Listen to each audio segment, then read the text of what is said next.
Hello, I'm Hannah Wallace and welcome to EBAday 2021. Calling into our virtual studio now is Hayes Littlejohn, CEO of EBA CLEARING. So Hayes, it's good to have you on. Nice to see you again.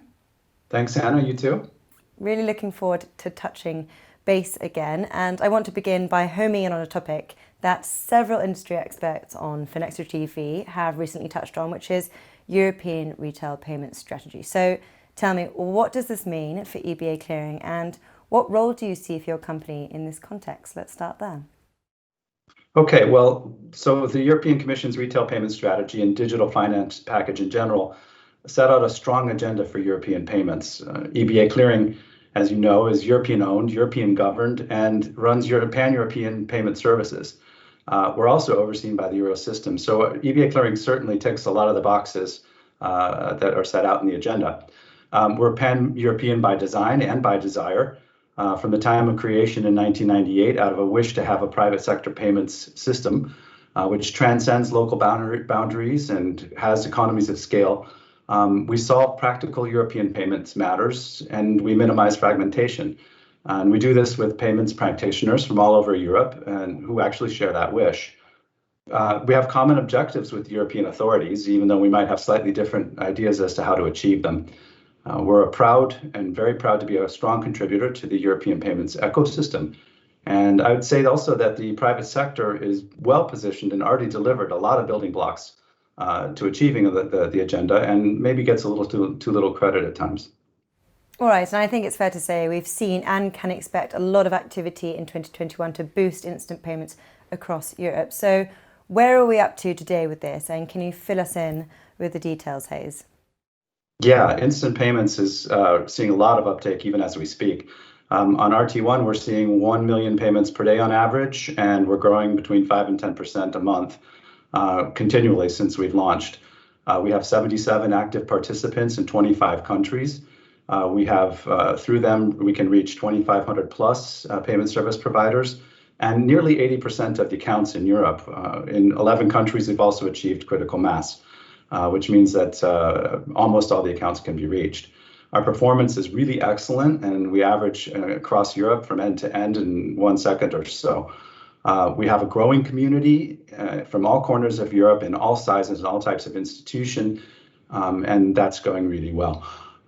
We focused a lot on testing and smooth onboarding, and as a result, we see very few bumps when new joiners come in, and that concentration on the ecosystem is well appreciated.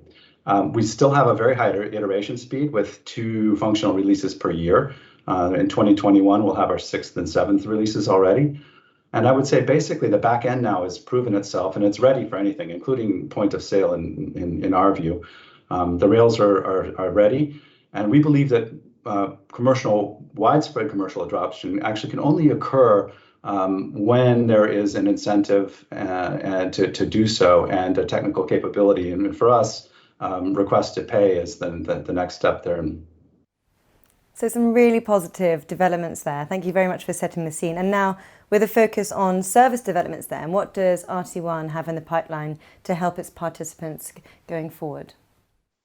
Yeah, we're excited about some of the developments we have going on this year. One of them that has gotten a lot of press, not only for EBA Clearing, but also for the Eurosystem, is the changes to tips that are coming. And one of the key things that we have a lot of excitement for, and so do our users, is the ability to manage funding 24/7 and manage liquidity 24/7 using the new tips functionality. So that's great. And our users and EBA Clearing together have opted for the first migration window in tips. And this allows us to ease migration for them without any delays and overlaps between the 2 funding mechanisms.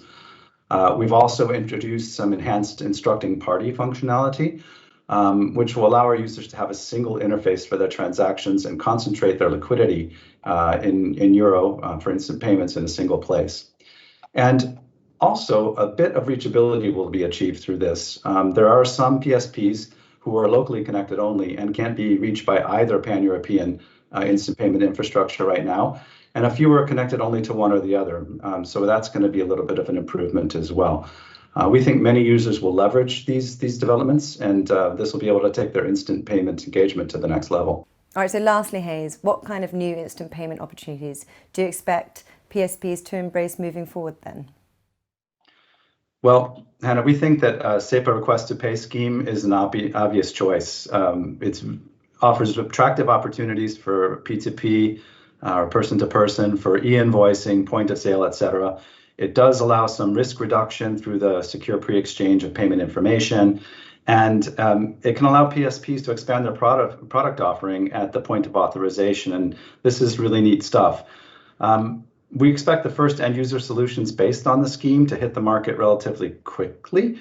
And that is because it can leverage many of the existing building blocks like instant payments and secure customer authentication, KYC, and existing end user apps. And importantly, the standards and the performance are there and they're predictable, and that should shorten the time to market. For SRTP is what we call R2P, that's our branded solution, and it will be fully interoperable with other scheme compliant solutions. What's important in the whole design is that it keeps the settlement decision with the payer's PSP. So the underlying settlement mechanism is free to choose.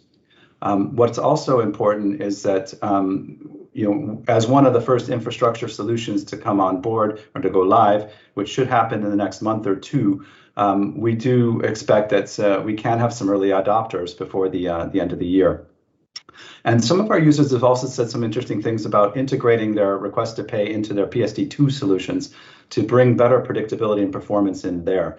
And so together with perhaps standardized APIs, this could allow that integration to happen a little more quickly and allow them to maintain their own user experiences there too. So instant payments and request to pay, in our view, are an unbeatable combination, and they remedy many of the pain points and in the commercial space at point of sale or point of interaction in e-commerce, and could also support initiatives like EPI.